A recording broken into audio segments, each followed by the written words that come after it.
हरे कृष्णा।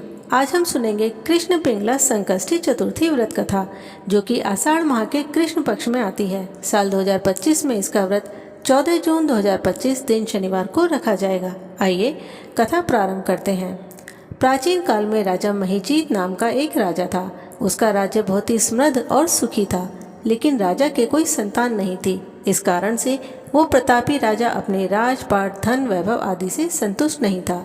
वो अपने संतान न होने की चिंता में ही दुखी रहता था, क्योंकि शास्त्रों में संतान विहीन व्यक्ति का जीवन सार्थक नहीं माना जाता।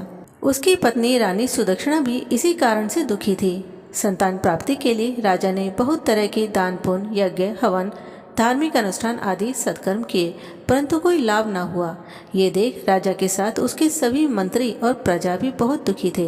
राजा के मंत्रियों और प्रजा ने विचार किया कि इतने प्रतापी और कर्तव्यपरायण राजा, जो कि हमारा एक पिता की तरह पालन करते हैं, उनका संतान विहीन होना उचित नहीं है। ऐसा विचार कर राजा के मंत्रियों ने राज्य के सभी विद्वान ब्राह्मणों से विचार विमर्श किया।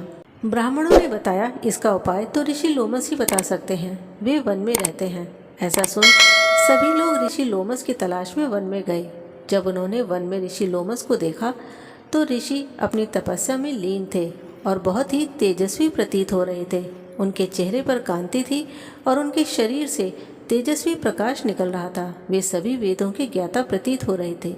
सभी लोगों ने उनके पास बैठकर हाथ जोड़कर उन्हें प्रणाम किया। ऋषि ने अपने तेज से उनकी समस्या और उनके आने का कारण जान लिया, लेकिन फिर भी ऋषि ने उनसे उनके आने का कारण पूछा। राजा के मंत्रियों ने हाथ जोड़कर राजा के दुख का कारण बताया। ऋषि ने उनको बताया कि राजा अपने पिछले जन्म के कर्मों के कारण संतान विहीन है, परंतु उन्होंने इस जन्म में काफ़ी सत्कर्म किए हैं। इस कारण से उन्हें भगवान श्री गणेश की कृपा से संतान प्राप्ति हो सकती है। मुनि ने कहा, ध्यानपूर्वक सुनो, मैं तुम्हें आषाढ़ माह में आने वाली कृष्ण पिंगला संकष्टी चतुर्थी व्रत के विषय में बताता हूँ। यदि राजा इस व्रत को विधि पूर्वक करेंगे तो उन्हें अवश्य ही पुत्र रत्न की प्राप्ति होगी। राजा और रानी ने ऋषि लोमस के अनुसार व्रत किया और माता पार्वती की भी पूजा की। व्रत के दौरान राजा ने भगवान गणेश जी की कथा भी सुनी। इस व्रत के प्रभाव से और भगवान गणेश जी के आशीर्वाद से कुछ समय बाद रानी सुदक्षिणा ने एक सुंदर पुत्र को जन्म दिया। आषाढ़ कृष्ण पिंगला संकष्टी चतुर्थी व्रत कथा एक बहुत ही महत्वपूर्ण धार्मिक कथा है। ये कथा हमें बताती है कि भगवान गणेश अपने भक्तों के सभी संकटों को दूर करते हैं, इसीलिए उन्हें विघ्न विनाशक कहा जाता है। ओम गणेशाय नमः।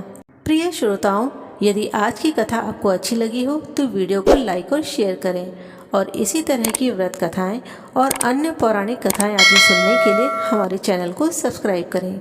हरे कृष्णा।